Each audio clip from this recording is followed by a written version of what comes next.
Okay, so I have some question about the West in general. So it seems to me like right now it's very hard to determine left from right. You see, the traditional leftist, I see myself belong to the traditional Jimmy Dore kind of a left person. Mm. But I don't see any other left people, prominent at least, like in the US, who are traditional anti-war and for free speech, right? Right now, the anti-war voices, the speech, the free speech, all coming from the right. People like Tucker Carlson, Rand Paul, right? These are the voices that anti-war and the support, Julian Assange, that kind of a thing.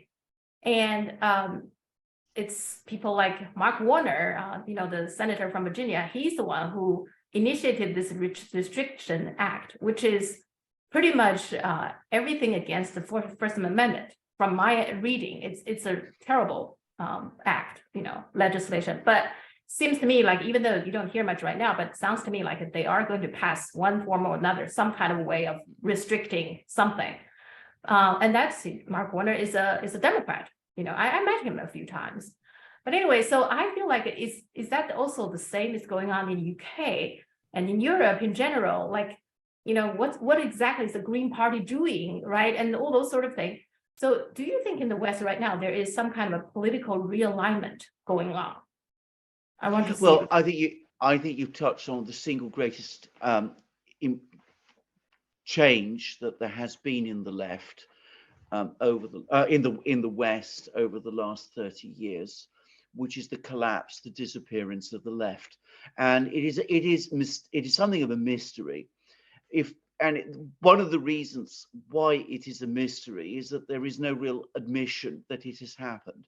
People Yes. don't admit that the left has disappeared, Mhm. even though it has disappeared, and it's you're absolutely correct. Politics, society in Europe and in the United States was always historically constructed around a left-right division, starting all the way, it goes all the way back to the French Revolution. The expressions left and right date from the French Revolution. There was the meetings in Versailles of the Estates General, which the king called this sort of parliament, and the people who were opposed to him sat on the left and the nobles sat on the right, and that was where the expression left and right came from.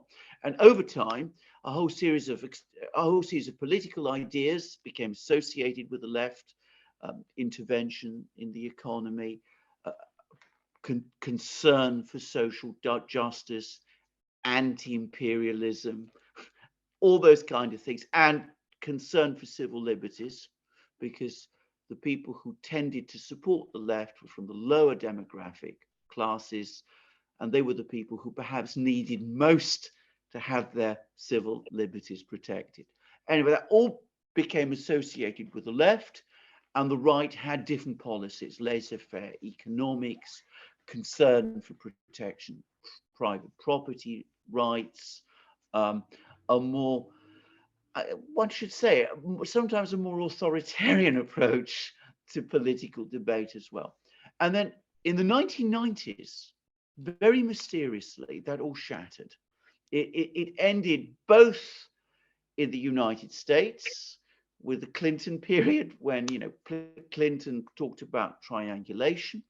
It ended in Britain when Blairism, to a great extent, copied what Clinton was doing, and it's basically died out in Europe as well. And you see these extraordinary reversals. So the Green Party in Germany, which in the 1970s and 1980s was an anti-war, anti-nuclear party, Yes. is now the most pro-war party in Europe. I mean, to a degree that is dizzying. And quite how this has come about and why it has come about has never been fully explained. But it's important to say it is an elite phenomenon. It's not that the grassroots turned away. There's still always that core of people in Yep. Europe, in probably the United States, who remain attached or attracted to the ideas of the old traditional left. You saw that very vividly in Britain with the Corbyn movement, when, as I say, working class voters rallied briefly again to the Labour Party, because he seemed to be saying the kind of things that they remembered old Labour leaders, when the Labour Party was a left-wing socialist party, used to say. So that hasn't gone away, but at the very top, in the political class, you have to speak about a unified political class with a very limited set of ideas, which are no longer easily identified as either left or right, because with the disappearance of the left, there is less reason any longer to have a right. I mean, how can you define something as being on the right when there is no left to define against? So you have this convergence in the political class and a professionalization of politics, which is very noticeable in Britain. In other words, you have people in the parties for whom politics has become their profession, it's their career. Whereas in Britain, it wasn't like that. I mean, people went into politics because they belonged to a particular social movement and that pushed them upwards, but they never thought of it in career terms in that way. Now, politics has become a kind of professional career, and it's very different. It's not really explained. Nobody really explains how it's come about, but actually what it has done is that it's created a very authoritarian political landscape, because ideas are no longer circulating in the kind of way that they used to.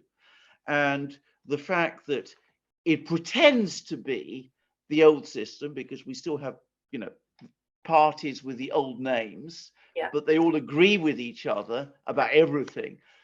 They can't really allow open debate to happen, because if they did allow open debate, well, they would very quickly lose control of the political system, because they would be challenged because of the fact that they all agree with each other. So we've seen this collapse in the left and the right. You mentioned Jimmy Dore, whom I briefly know, by the way. He represents, if you like, not the old left, but the real left. The traditional left. The traditional left. Yeah. Which has been pushed to the margins pretty much everywhere. The only way politics can return to Europe and the West is if that starts to come back again. The old left starts to come back again. And you mentioned Tucker Carlson. That's a point he has also made. He has made the point that he missed, even though he's on the right, he misses the old left. Yeah. Because I actually think the traditional left and right has a lot of things in common.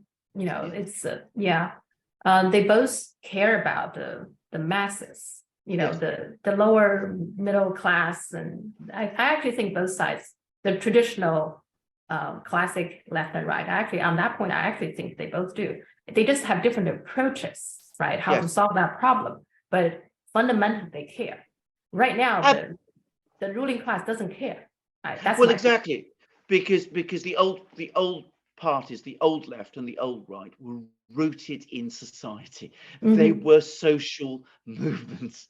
So they were, you would have people who were part of that, and you would meet them in you meet them in workplace, you'd meet them in bars, you'd meet them in social settings.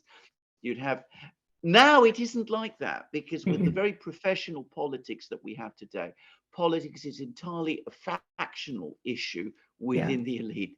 And when it's an elite thing in that kind of way, of course, they've lost interest in the people, the wider population. And going back to what we were saying about Britain, that's why there is an absence of ideas and an absence of understanding on the part of the elite of what's going on in broader society, and why in Britain today we have administration instead of government. So it's the elite that consolidated, more or less, right? And even though the grassroots hasn't changed, but the elite consolidated. And that's including the media, right? Yes. That's why the media is become the way they have become the mainstream, right? And so they consolidate as well, right? So Absolutely, because they are as much a part of the political elite as the uh-huh. people who are represented in Congress or Parliament and Yeah. wherever. Mhm. And I mean, and what binds it all together is, to be quite clear about this, is money. I mean, Yeah, corruption, yeah. corruption, which, as I said, in Britain Mhm. formerly barely existed, has now become very widespread. Because, of course, if the political class sees things in terms of following a professional career, Mhm. the point of that is enrich yourself. Yeah, And yeah, yeah. unfortunately, government, unless it's very well anchored, in social class, Mhm. lends itself to that kind of abuse. And that's becoming very widespread problem in Britain today. Okay, yeah. So I have this question that kind of related to it is that now Churchill supposedly said that it has been the government, the democracy is the worst form of government except all those other forms. So it turns out I did a little bit of digging. It's not exactly what he said. So here is what he said. This is the speech he gave in the Commons in 1947. So here is what he said. He said, it has been said that democracy is the worst form of government except all those other forms that have been tried from time to time. But there is the broad feeling in our country that the people should rule, and the public opinion expressed by all constitutional means should shape, guide, and control the actions of ministers who are their servants and not their masters. So this is what he said. To me, it sounds like he actually doesn't fully agree with this idea that democracy is the best of the worst or something. So I want to see, with the current situation in the West, what do you see this? Is democracy, when we say democracy, we say electoral democracy, right? So what is your opinion about this? Is the, Yeah. election is the best way in terms of democracy or? Right. Yeah. Right. Let's just turn first to Churchill, because he's an interesting figure, and I want to just say a few things about the Churchill was from a family of the British aristocracy. He was very, very privileged aristocracy.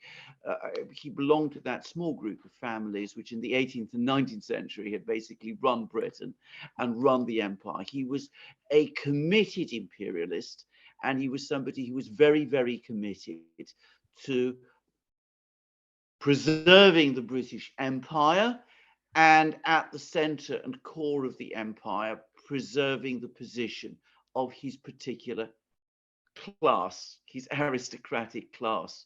He was not someone who was particularly attracted to democracy. That rather cynical statement that you've just expressed is very much his personal view. I mean, he had, for example, mixed feelings about the United States. He found the United States in the 1920s and 1930s altogether too democratic for his particular tastes. So he's a much more interesting and far more complicated person than is widely understood. Like a lot of British aristocrats, he was very, very skilled at using the political system and the emerging democratic system in order to maintain the control of his class. But towards the end of his life, as that control seemed to slip away, he became even more skeptical about it. So, as I said, you're quite right to quote the entire statement, and notice how he prefaces it as it is said. Said by whom? I mean, this is typical of Churchill. He was very clever at this. He would often come up with clever things, clever statements like this. Very clever, very witty man, and sort of semi jokes, and attribute them to others, where more often than not he'd invented them himself. So people take that phrase of his altogether too seriously. But let's talk about the serious situation. Electoral politics in the West only makes sense in the kind of situation which we were talking about earlier, where there is a real left and a real right, where there are real disagreements and conflicts about how society should be taken. Yeah, And the when you media. have a proper media and Yeah. proper political forces rooted in society and expressed through large social movements, if that does not exist, as it doesn't exist any longer, then elections become a ritual. Yeah, They yeah. start to become drained Mhm, of purpose. mhm. And in order to maintain the appearance of elections, you create all kinds of false issues Yeah. and stories Mhm. in order to sort of create a kind of theatre. But again, it doesn't have the real meaning that it did anymore.